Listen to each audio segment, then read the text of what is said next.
Why was my land showing up on that sales map? I muttered under my breath, glaring at the group gathered along the lake's shore.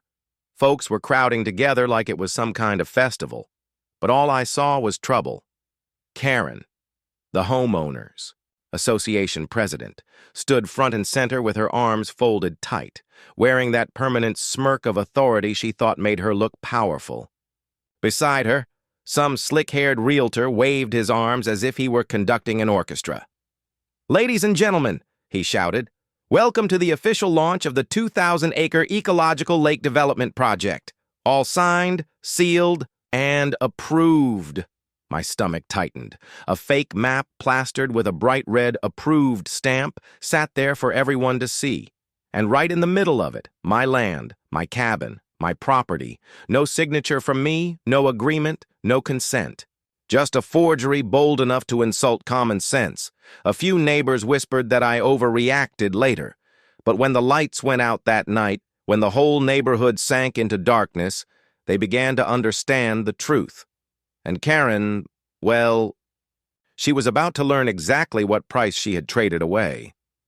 The next morning, I was nursing my coffee, steam curling into the cool air, when a low growl of engines broke the quiet. I leaned toward the kitchen window, and my jaw clenched. A convoy of shiny black SUVs rolled straight onto my lawn as if my home were some parking lot for the rich and arrogant.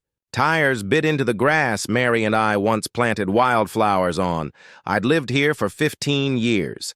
Mary and I had bought this cabin as our retirement dream, a place to breathe and fish and grow old together.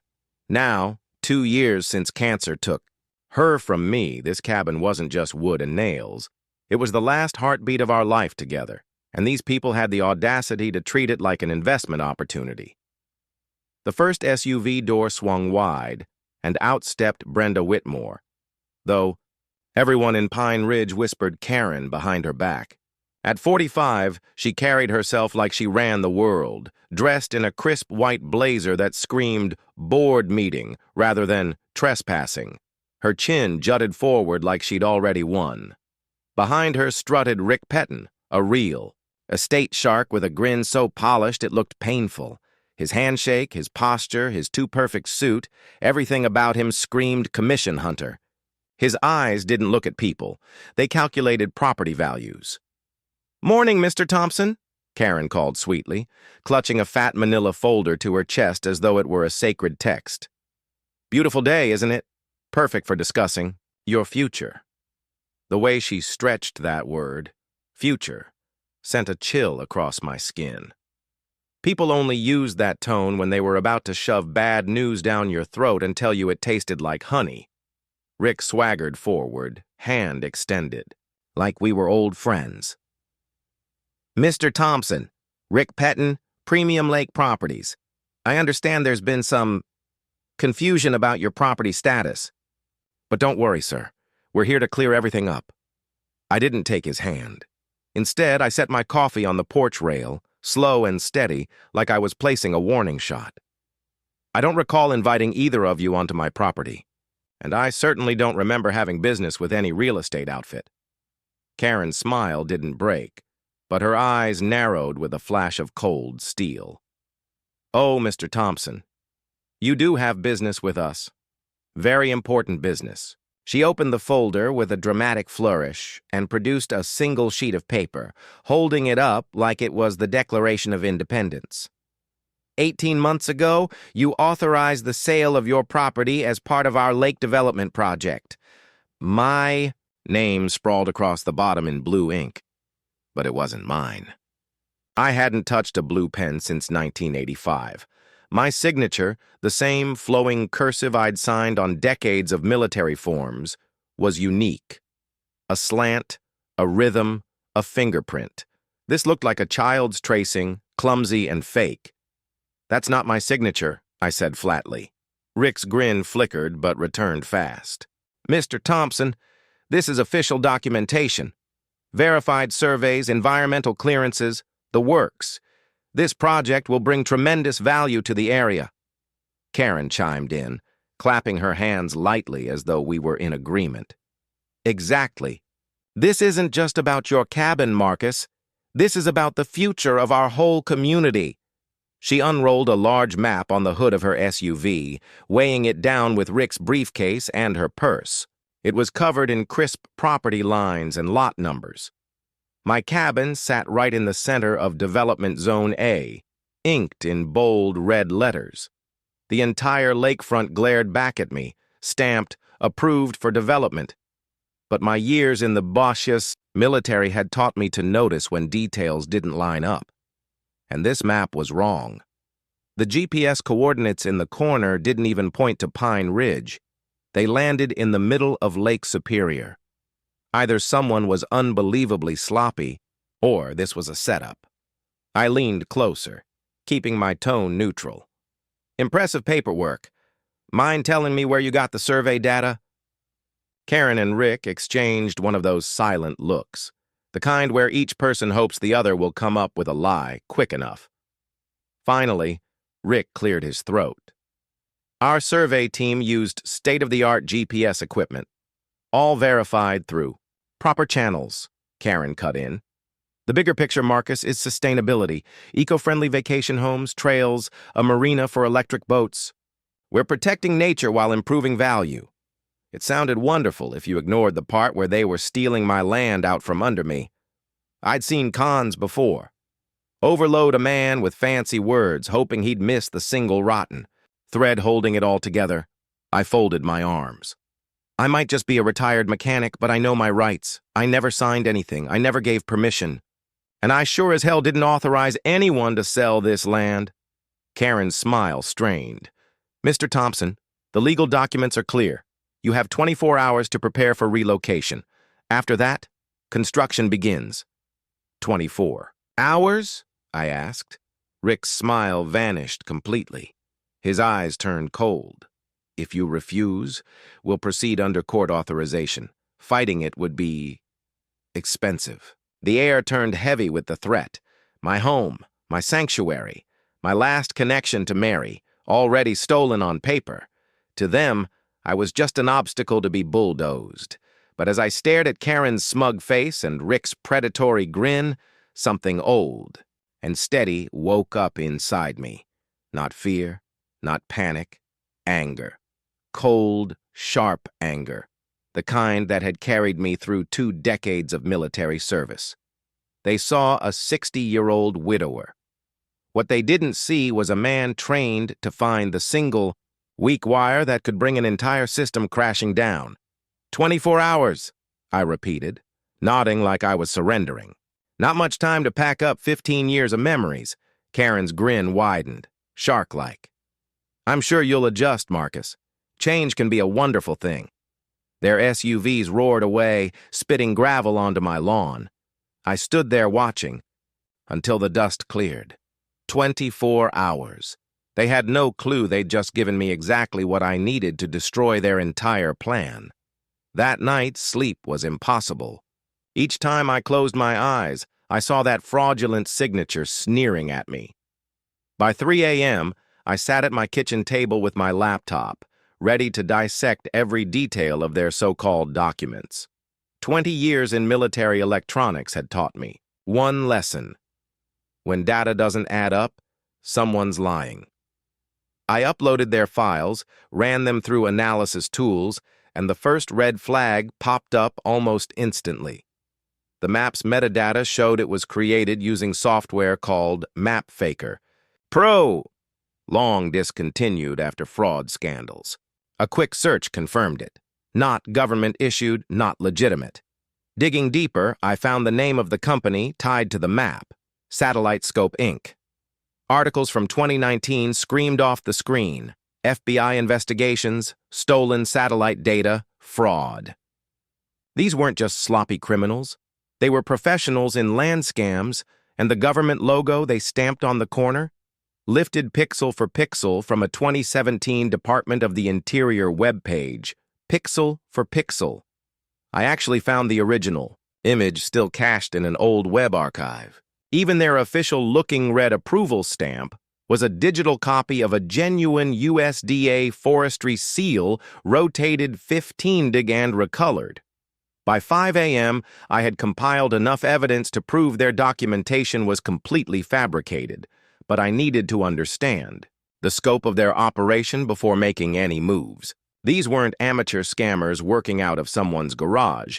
This was a sophisticated fraud ring with access to professional design software and enough legal knowledge to create convincing fake contracts. The question was, how many other properties were they targeting and who else was involved? I decided to play their game for a while. If they wanted to treat me like a confused old man who could be intimidated with fancy paperwork, I'd give them exactly what they expected. Sometimes the best way to catch a predator is to act like easy prey until they get overconfident and reveal their true plans. At 6 a.m. sharp, I drove to the Pine Ridge Community Center, where the HOA maintained its offices. Karen's white BMW was already in the parking lot, along with Rick's silver Mercedes and a moving truck I didn't recognize. Through the building's front windows, I could see them moving file boxes and what looked like computer equipment.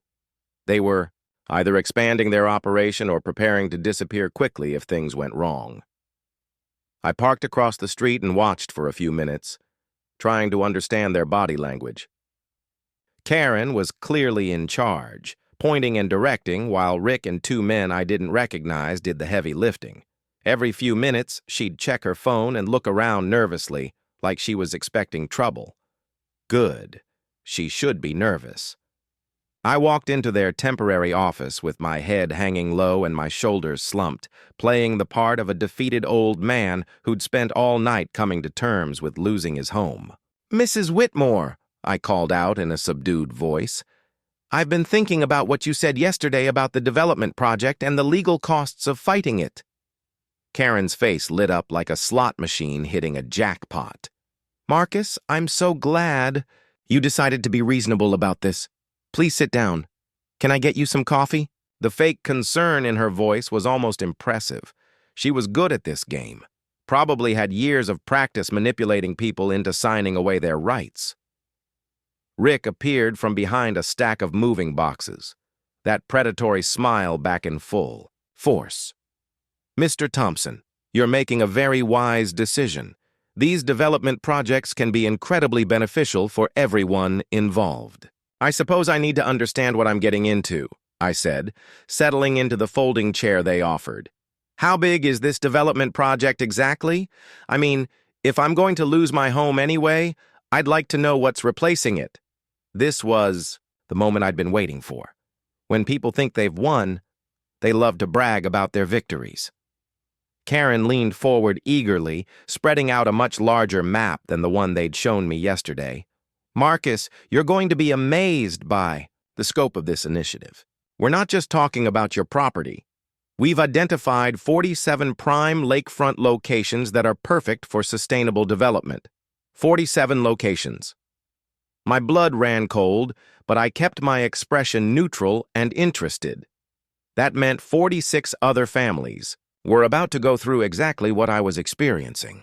Rick couldn't contain his excitement as he pointed to different sections of the map. "The beauty of this project is that we've streamlined the acquisition process. Most property owners don't even realize they've agreed to sell until we're ready to begin construction. By then, the legal framework is already in place and resistance becomes very expensive." He was essentially confessing to systematic fraud, but he was so confident in their system that he saw it as a brilliant business strategy rather than criminal activity. Karen nodded approvingly, then dropped the biggest bombshell of all. The key to our success has been our partnership with Bradley Hutchkins in the county planning office. Bradley has been invaluable in expediting permits and ensuring that any property disputes are resolved in our favor. So, they had a mole inside the government, someone who could manipulate zoning laws and property records to legitimize their theft. "That's impressive," I managed to say, though what I really wanted to do was record every word of their confession. "How long have you been working on this project?" Karen and Rick exchanged a look of pride mixed with caution. "Let's just say we've been very successful in other areas," Karen said carefully. This Pine Ridge development represents our most ambitious project to date, but we have extensive experience in property acquisition and development management. Translation: they done this before, probably multiple times, and gotten away with it. I was looking at professional criminals who'd turned real estate fraud into a profitable business model. The moving boxes around their office probably contained evidence of previous schemes along with lists of future targets. I stood up slowly, shaking Rick's hand and thanking them both for their time. I appreciate your patience with an old man's questions. I suppose I should start making arrangements to relocate. Karen practically glowed with satisfaction. Marcus, you're going to look back on this as one of the best decisions you ever made. Change can be frightening, but it often leads to wonderful opportunities. As I walked back to my truck, my mind was racing with possibilities. These people had just handed me a detailed confession of organized fraud, complete with the name of their inside accomplice and evidence of previous crimes. They thought they were dealing with a helpless victim who would quietly disappear rather than fight back. But what Karen and Rick didn't realize was that they just made the biggest mistake of their criminal careers. They'd given a retired military electronics specialist exactly 24 hours to reverse engineer their entire operation and bring it crashing down around their ears. The one person in Pine Ridge who'd consistently refused to sell his property lived in a beat-up Airstream trailer at the end of Maple Street, surrounded by what most folks politely called organized chaos. Frank Morrison was 85 years old, built like a scarecrow, and had the distinction of being the only resident who'd told Karen Whitmore to take her development plans and shove them where the sun doesn't shine.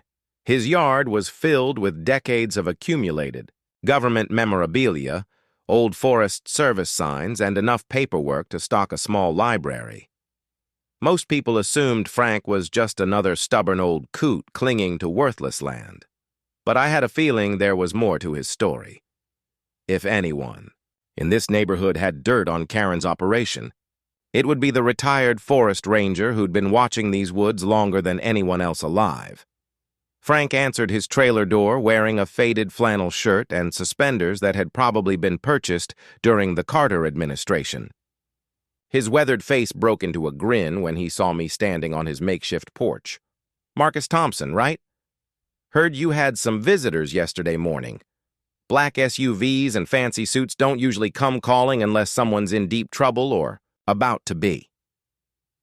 His voice carried the growly wisdom of someone who'd spent decades dealing with bureaucrats, land developers, and various other forms of human pestilence. Mind if I come in, Frank? I think we might have some mutual interests to discuss. He stepped aside and gestured toward his trailer's cramped interior, which looked like a cross between a government archive and a survivalist's bunker. The inside of Frank's trailer was a revelation. Every available surface was covered with carefully organized stacks of documents, maps, photographs, and official correspondence spanning at least 4 decades. This wasn't the random hoarding of a confused old man. This was the methodical record-keeping of someone who understood that information was power. Coffee? Frank asked, clearing a space at his tiny dinette table. It's strong enough to wake the dead, which is about what we're dealing with here. He poured 2 cups of coffee that looked thick enough to use as motor oil, then settled across from me with the deliberate movements of someone whose joints had earned their aches through honest work. So Karen finally came to your place. Did she been wondering when she'd get around to the lakefront properties? You know about her operation? I asked, accepting the coffee and immediately regretting it when the first sip nearly stripped the enamel off my teeth. Frank's laugh was dry as autumn leaves. Son, I've been watching that woman and her family destroy this area for longer than you've been living here. What I'm about to show you is going to change everything you think you know about this land dispute. He stood up with considerable effort and shuffled toward an ancient filing cabinet that looked like it had survived both world wars. After wrestling with a stuck drawer for several minutes, he extracted a thick manila folder held together with rubber bands and pure determination. Ever wonder why this area is called Pine Ridge, or why there's no development anywhere within 5 miles of the lake?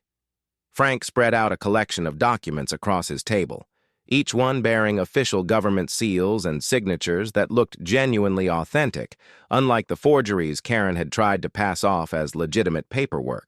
The centerpiece was a faded but clearly legible certificate declaring the entire 2,000-acre lake area as Pine Ridge National Wildlife Preserve, established in 1987 and protected under federal conservation laws. The document was signed by multiple Department of the Interior officials and carried the kind of heavy official seals that couldn't be faked with desktop publishing software. "This land has been protected federal territory for 37 years, Frank said, quietly. "Every acre Karen claims to be developing is actually part of a national wildlife preserve that's supposed to be untouchable by private development. The implications hit me like a freight train. If this area is federally protected, how is Karen getting away with selling development rights?" Frank's expression darkened as he pulled out a newspaper clipping from 1989. The headline read, "Mysterious. Forest Fire Destroys Pine Ridge Ranger Station." "Convenient timing," he said bitterly.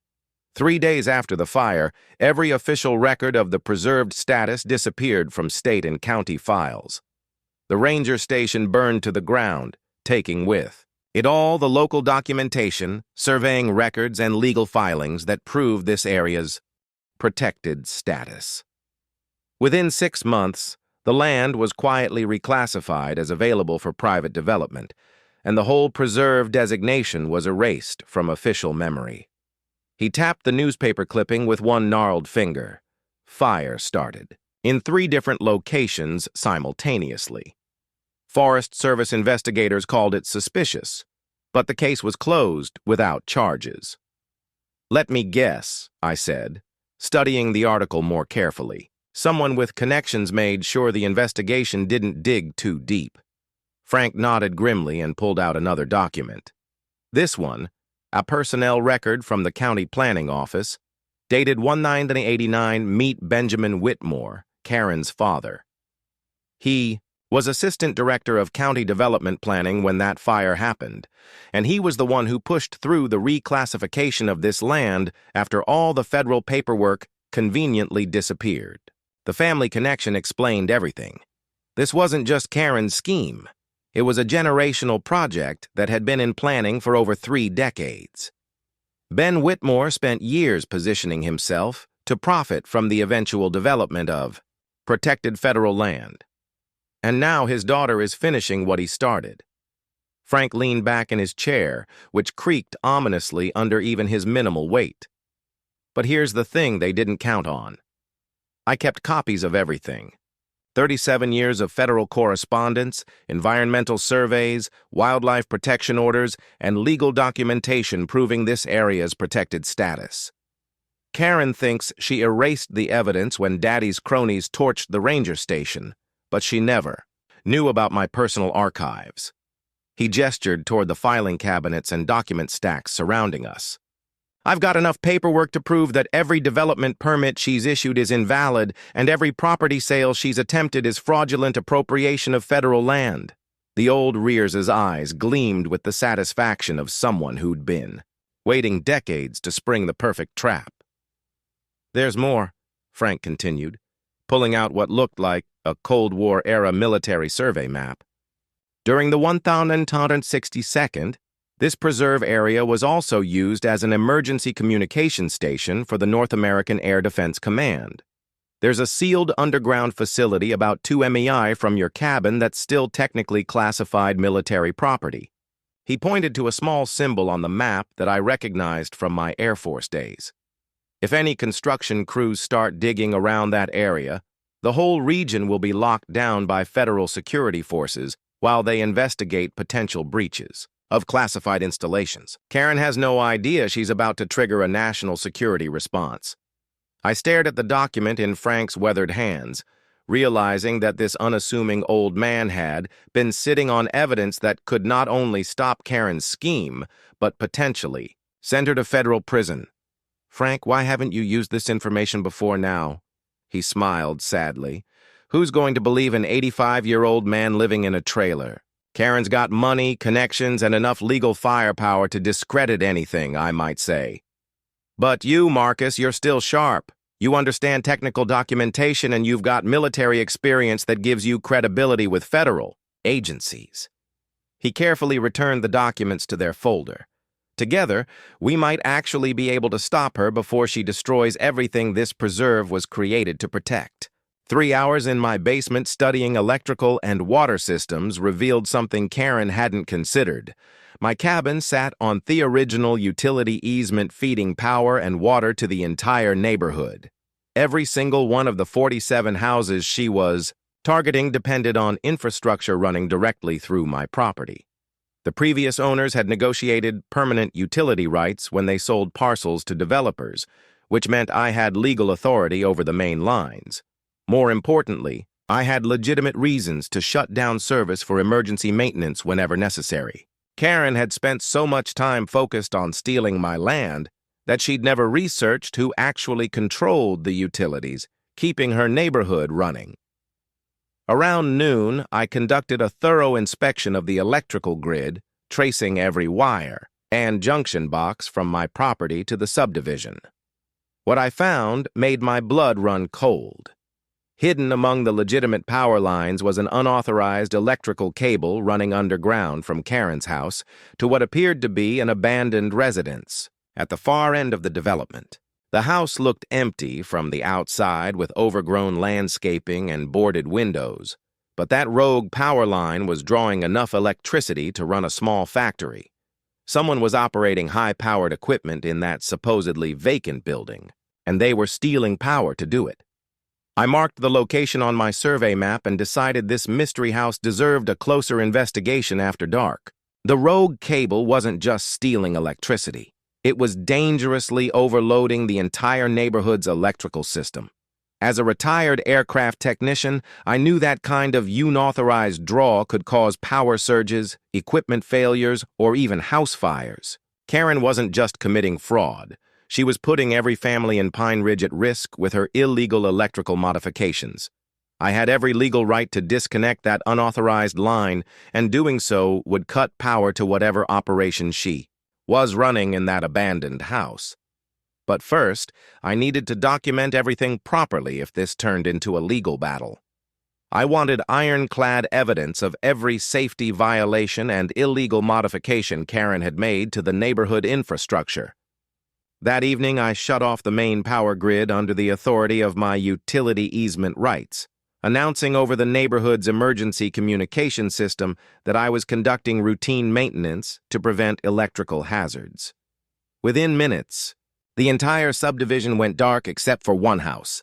The supposedly abandoned building at the end of the street was still blazing with lights, obviously running on some kind of backup power system.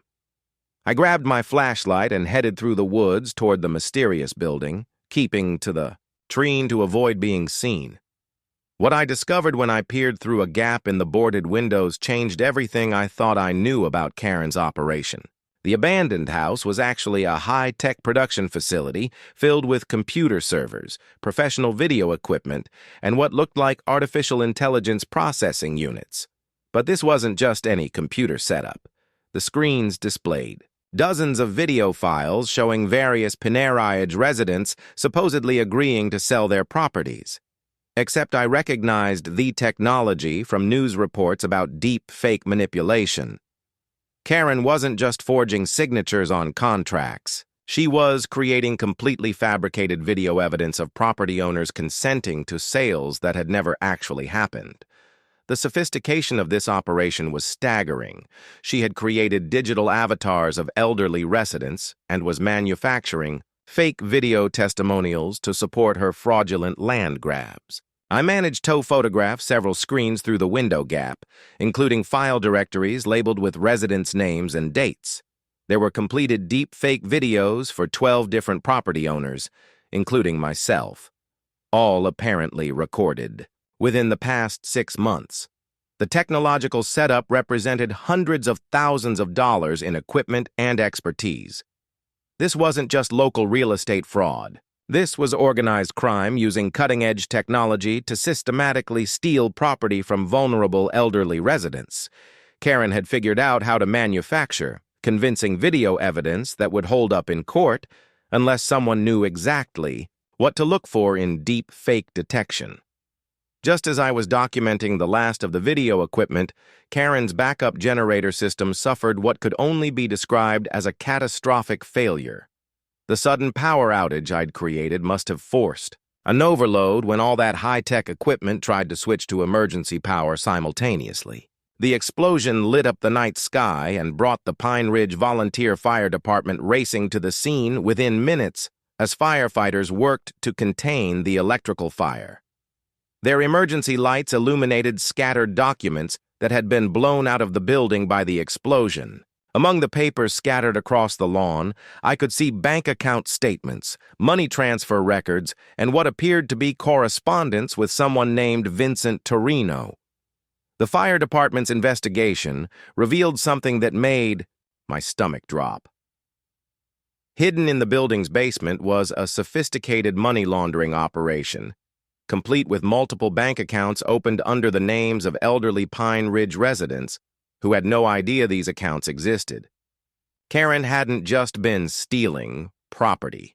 She'd been using residents' identities to process illegal financial transactions through fake real estate deals. The scope of her criminal enterprise was far beyond simple land fraud. She was running a multi-million-dollar identity theft and money laundering scheme that had been operating for years. As I watched the firefighters catalog evidence that would eventually reach federal investigators, I realized that Karen Whitmore had just made the biggest mistake of her criminal career, standing in the shadows, watching her illegal operation literally go up in smoke. I felt something I hadn't experienced since Mary's death: hope. For the first time in 2 years, I had a purpose that went beyond just protecting my own property. I was going to bring down a criminal who had been victimizing elderly people throughout the region, and I was going to make sure she faced federal charges for every crime she'd committed. But first, I needed to make sure all the evidence was properly preserved and that Karen couldn't destroy what remained of her operation before law enforcement could build their case. The sound of police sirens at 6 a.m. wasn't exactly how I'd planned to start my day. Through my kitchen window, I watched Detective Clark pull into my driveway with a search warrant and enough backup to raid a drug cartel. Karen had made good on her threat, reporting me for malicious destruction of public infrastructure and criminal trespassing related to the power outage and the mysterious explosion at her illegal deep fake facility. I had to admire her audacity, even with her money-laundering operation literally going up in smoke. She was still trying to frame me as the criminal in this situation. But what Karen didn't know was that I'd spent the entire night preparing for exactly this scenario. Sometimes the best defense is letting your opponent think they've won while you set up the real checkmate. Detective Clark was a decent man who'd been fooled by Karen's carefully constructed facade of respectability. "Mr. Thompson, I have a warrant to search these premises for evidence related to property damage and utility sabotage. I'm sorry it's come to this, but we need to investigate the complaints that have been filed." I stepped aside politely and handed him a cup of coffee I'd prepared specifically for this moment. "Detective, I completely understand. Search anywhere you'd like. I've got nothing to hide, and I think you'll find this investigation very educational. What I didn't mention was that every piece of truly incriminating evidence had been carefully relocated to a place where no search warrant could touch it." Frank. Morrison's trailer sat on a separate property with different ownership, which meant it was outside the scope of Clark's legal authority. While the CSI team methodically searched my cabin, Frank was busy transferring the most damaging evidence from my hidden cache to his secure filing system: the deep fake videos I'd photographed, the financial records I'd copied, and most importantly, the footage from my old security camera system that had been recording Karen's criminal meetings for the past 3 years. I'd installed that camera system back in 2019 to monitor wildlife around the lake, but I'd never bothered to remove the hidden backup drive that had been faithfully recording everything happening in Karen's backyard. 3 years of automatically archived video showing every clandestine meeting, every illegal transaction, and every conversation Karen thought was private. The beauty of old technology is that people forget it exists until it becomes incredibly useful. Frank had also discovered something I'd missed during my initial investigation of Karen's operation. While copying files from the security system, he'd stumbled across audio recordings of phone conversations between Karen and someone she kept calling Vincent. The quality wasn't perfect, but it was clear enough to understand that Vincent Torino wasn't just another real estate investor. He was a money-laundering specialist working for organized crime families in Chicago, and Karen's property fraud scheme was just one small part of a much larger criminal enterprise. The fake real estate deals were being used to process millions of dollars in illegal drug money through seemingly legitimate property transactions. Karen had been operating as a front for the mob without most people in Pine Ridge having any idea. The recordings revealed details that made my blood run cold. Karen and Vincent had been planning to expand their operation beyond Pine Ridge, targeting elderly homeowners in at least 6 other rural communities across the state. They'd perfected a system of using deep-fake technology and identity theft to steal properties from vulnerable seniors who couldn't afford to fight lengthy legal battles. The Pine Ridge development wasn't just about making money from lakefront real estate. It was about establishing a permanent base of operations for processing criminal proceeds through fake property sales. Every elderly resident they'd targeted was just another victim in a systematic scheme to exploit the most vulnerable members of rural communities. As Detective Clark's team finished their search and prepared to leave empty-handed, Frank called with news that changed everything. "Marcus, you need to get over here right now. I found something in those security recordings that's going to blow this case wide open." His voice carried an excitement I hadn't heard since he'd first shown me the Federal Preserve documents. "Karen made a mistake 3 months ago, and it's all on video." She had a meeting with Vincent and 2 other men in her backyard, and they spent an hour discussing their entire operation. Names, locations, bank account numbers, everything. But here's the best part. One of those men was Bradley Hutchkins from the county planning office. We've got them all on tape confessing to organized crime, and they had no idea they were being recorded. The implications hit me like lightning. Bradley Hutchkins wasn't just taking bribes to expedite Karen's fake permits. He was an active participant in the money laundering scheme. His position in county government gave him access to property records, zoning information, and legal documentation that made the entire fraud operation possible. With his help, Karen could retroactively alter property records, create fake survey reports, and manipulate zoning laws to legitimize illegal land grabs. The corruption went far deeper than I'd imagined, involving not just Karen's criminal enterprise, but the very government officials who were supposed to be protecting citizens from exactly this kind of exploitation. Frank's security footage was about to expose a conspiracy that reached into the highest levels of local government. I realized that Karen's decision to have me arrested might have been the biggest tactical error of her criminal career. While she was focused on discrediting me with legal harassment, Frank was compiling an airtight case that would bring down her entire operation and everyone connected to it. The search warrant had found nothing incriminating in my cabin because all the real evidence was safely stored in Frank's archives beyond the reach of Karen's legal maneuvering. She'd played right into our trap, giving us time to organize evidence while she wasted resources on a pointless search. But we needed to move quickly. Once Karen realized her intimidation tactics had failed, she'd probably try to destroy evidence and flee before federal investigators could build their case. "Frank," I said, grabbing my truck keys, "start copying everything to multiple backup drives. We're about to go public with this information, and Karen's going to do everything possible to stop us." As I drove toward Frank's trailer, I felt a strange mix of anticipation and dread. We were about to take on not just Karen's criminal organization, but also corrupt government officials who had the power to make our lives very difficult. But for the first time since Mary's death, I felt like I was fighting for something that truly mattered. This wasn't just about saving my cabin anymore. It was about protecting every vulnerable senior citizen from predators who saw them as nothing more than easy targets for sophisticated theft schemes. Frank and I had just finished copying the security footage to our fourth backup drive when the acrid smell of smoke started drifting through his trailer windows. Outside, an orange glow was beginning to flicker through the trees in the direction of my cabin.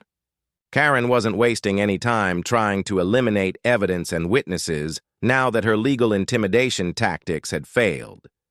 The accident was carefully staged to look like an electrical fire caused by my recent utility work, but I recognized the distinctive smell of accelerant-soaked rags burning near my propane tanks. She was trying to create a legitimate-looking house fire that would destroy any remaining evidence while making it appear that my own negligence had caused the blaze. But what Karen didn't realize was that her desperate attempt to silence me had just provided the perfect opportunity to expose her entire criminal operation to the world. "Frank, how quickly can you set up a live stream on social media?" I asked, grabbing the boxes of evidence we've been organizing. "If Karen wants to play with fire, we're going to give her more attention than she can handle." Frank's weathered face split into a grin that would have made a younger me nervous. "Son, I may be 85 years old, but I've been watching YouTube tutorials for 3 years now. Give me 10 minutes and I'll have you broadcasting to the entire internet."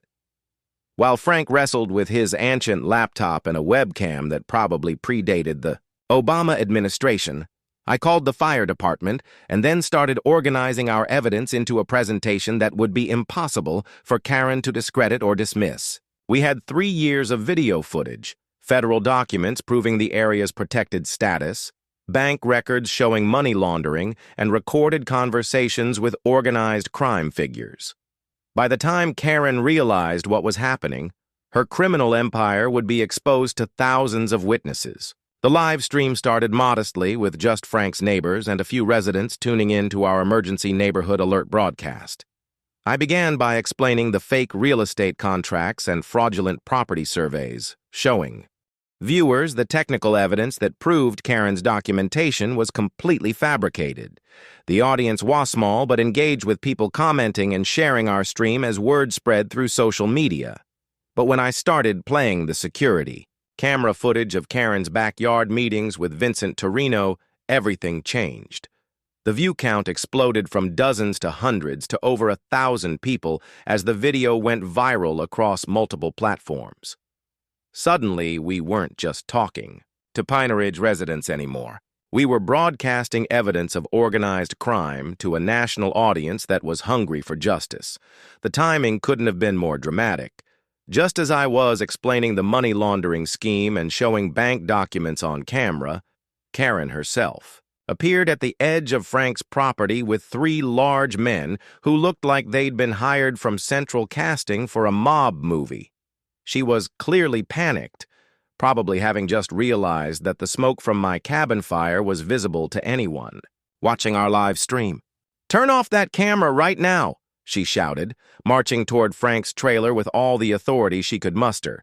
"You're broadcasting private property and confidential information."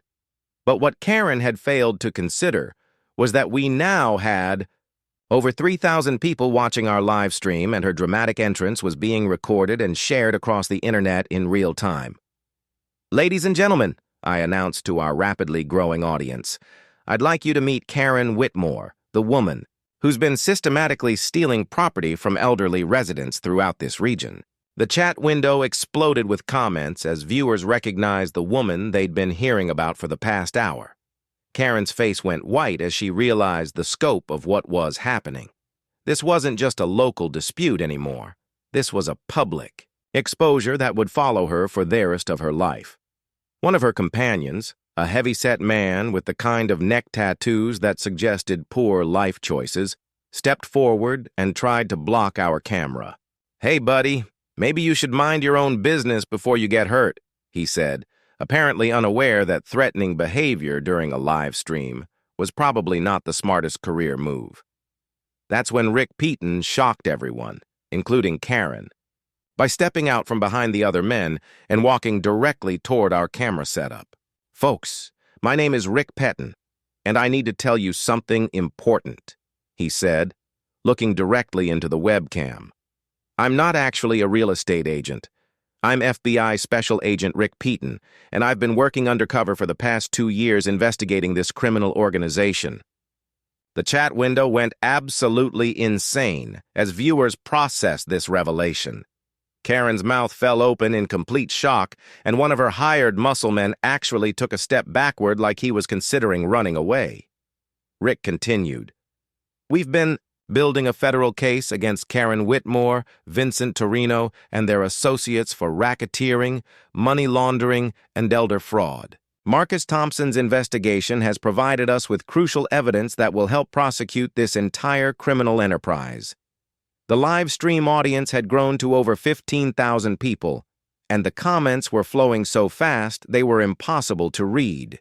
Someone had shared our stream to Reddit, where it was rapidly climbing toward the front page with titles like "Grandpa Destroys Real Estate Scam Live" and "FBI Agent Reveals Identity During Epic Live Ream Justice." Karen was completely surrounded now, not just by Rick's backup agents who were emerging from various hiding spots around Frank's property, but by thousands of online witnesses who were documenting every word she said. "Karen Whitmore," Rick announced formally, "you're under arrest for money laundering, elder fraud, conspiracy to commit racketeering, and about 15 other federal crimes that we'll discuss in detail after we read you your rights." But Karen wasn't going down without a fight, and her desperation led to the kind of confession that prosecutors dream about. "You don't understand," she screamed at the camera, apparently forgetting that everything she said was being broadcast to a massive online audience. "I've been running this operation for 8 years. I've got connections in 6 different states, and I've made millions of dollars that you'll never be able to trace." She gestured wildly toward the smoke rising from my cabin. "That old man was going to ruin everything. Do you have any idea how hard it is to coordinate deep-fake technology, identity theft, and money laundering across multiple jurisdictions? I didn't spend a decade building this network just to let some retired mechanic destroy it." The chat comments were scrolling by so fast, they created a blur of excitement as viewers realized they were watching a complete criminal confession happen in real time. Rick's backup agents moved in quickly to restrain Karen before she could say anything else that might compromise their investigation.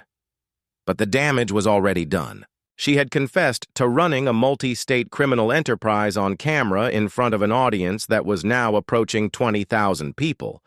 The live stream had become something much bigger than Frank and I had ever imagined. We'd accidentally created a viral justice moment that was being shared across every social media platform and picked up by news outlets across the country. My phone was buzzing constantly with interview requests from reporters, legal experts, and true crime podcasters who wanted to know more about the Outraged property scam that had been exposed in such spectacular fashion. As the FBI agents led Karen and her associates away in handcuffs, I looked at the smoking remains of my cabin and realized that losing my house might have been the best thing that could have happened. Without that fire to motivate our emergency live stream, Karen's criminal organization might have continued operating for years, victimizing countless elderly residents across multiple states. Sometimes the universe has a way of turning personal tragedy into public justice, and tonight felt like one of those moments when everything happens exactly the way it's supposed to. Frank was grinning at his laptop screen, watching the view count continue to climb as people shared our stream with friends and family. "Marcus," he said, "I think we just became famous." 6 months later, I was standing in the same spot where Karen had tried to intimidate me with her fake development plans. But everything had changed. The federal courthouse had just sentenced Karen Whitmore to 25 years in prison on 23 separate charges, including racketeering, elder fraud, money laundering, and conspiracy to defraud the United States government. Vincent Torino and his Chicago associates received even harsher sentences when prosecutors discovered their organization had been victimizing elderly residents in 11 different states. Bradley Hutchkins, the corrupt county planning official, lost his government position and received 8 years in federal prison for his role in legitimizing fraudulent property transactions. Most importantly, all 47 families that Karen had targeted received full restitution totaling $12.8 million plus additional compensation for emotional distress and legal expenses. The 2,000-acre lake area had been officially restored to its original designation as Pine Ridge National Wildlife Preserve, with federal protection that would prevent any future development schemes.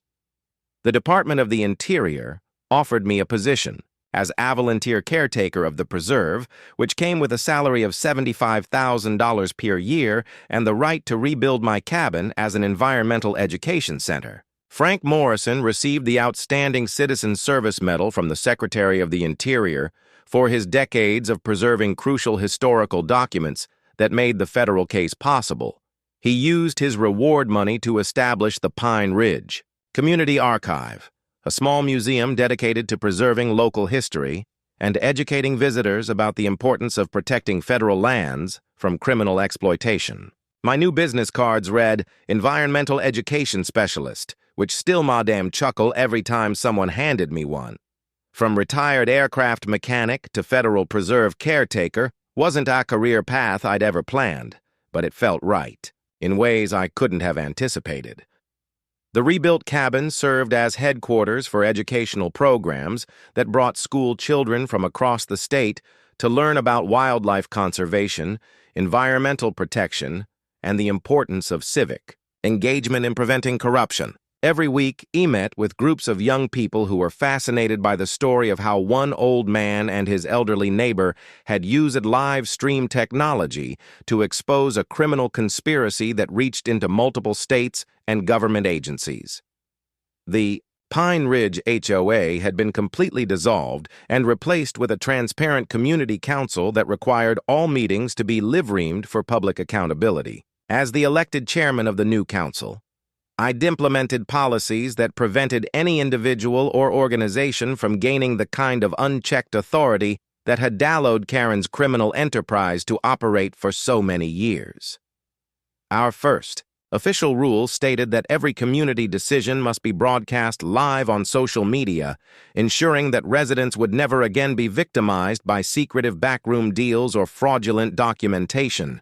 The irony wasn't lost on me that the same live-stream technology Karen had tried to suppress was now protecting the community from future corruption. Frank had become something of a local celebrity, regularly appearing on podcasts and YouTube channels to discuss government accountability and the importance of preserving historical records. At 85 years old, he'd learned to use social media better than most people half his age, and his Frank's Archives channel had attracted over 200,000 subscribers who were interested in local history, government transparency, and stories about ordinary citizens fighting corruption. His trailer had been designated as an official historical site by the State Historical Society, and tour groups regularly visited to see where the evidence that brought down a multi-state criminal organization had been preserved for over 3 decades. But our victory came with an unexpected twist that reminded us that the fight against corruption never truly ends. While reviewing Karen's confiscated documents, federal investigators discovered a detailed target list containing the names and addresses of 73 additional rural communities that had been marked for similar development scams. The criminal network had been far more extensive than anyone had realized, with plans to systematically exploit elderly property owners throughout the entire Midwest region. My phone rang while I was reviewing these disturbing findings, and the caller introduced himself as James Patterson from Clearwater Hills, a small community about 200 miles south of Pine Ridge. Mr. Thompson, I watched your live stream 6 months ago, and I think we're dealing with the same type of situation here, James said, his voice carrying the strain of someone who'd been fighting a losing battle against overwhelming odds. Our new HOA president showed up last month with development plans that look suspiciously similar to what you described in your videos. Her name is Sandra Whitmore. The name hit me like a physical blow. Whitmore? Are you telling me this is related to Karen? James's response confirmed my worst fears. Not related, Mr. Thompson. Sandra is Karen's daughter, and from what we can tell, She learned everything her mother knew about property fraud, plus a few new tricks that we haven't figured out yet. I looked out across the pristine lake, where a family of swans had returned for the first time in 35 years. Their presence a living symbol of what we'd fought to protect. Mary would have loved seeing those swans, I thought, remembering how she'd always said that fighting for what's right was worth any personal cost. The corruption we'd exposed in Pine Ridge was apparently just one branch of a criminal enterprise that spanned generations. And now the next generation was continuing the family business with new technology and improved methods. "James," I said, "I think it's time for Clearwater Hills to experience the power of live stream justice, and this time I'm bringing 200,000 subscribers and a network of federal agents who specialize in exactly this type of case." Frank looked up from his laptop where he was monitoring our social media accounts, grinning like a man half his age who'd just been challenged to an adventure. "Marcus, we've got 18,000 people watching our channel right now, and they're all asking when we're going to take down the next batch of criminals." I realized that our fight to save Pine Ridge had accidentally created something much larger. A community of citizens who were committed to exposing corruption wherever they found it, armed with modern technology and the knowledge that ordinary people could defeat even sophisticated criminal organizations when they worked together. That's how Frank and I took down a multi-million-dollar criminal empire with nothing but old documents, a live stream, and the power of community. Sandra Whitmore thinks she can pick up where her mother left off, but she has no idea what's coming. If stories like this prove that ordinary people can fight back against corruption and win, then Happer Stories is doing something right. Hit that subscribe button and ring the notification bell because next week we're heading to Clearwater Hills, and this time we're bringing an army of 200,000 truth seekers with us. I appreciate your time and your bra for facing HOI or head-on, hybrid without viewers like you and by laws like this. Our crew salute your civil disobedience.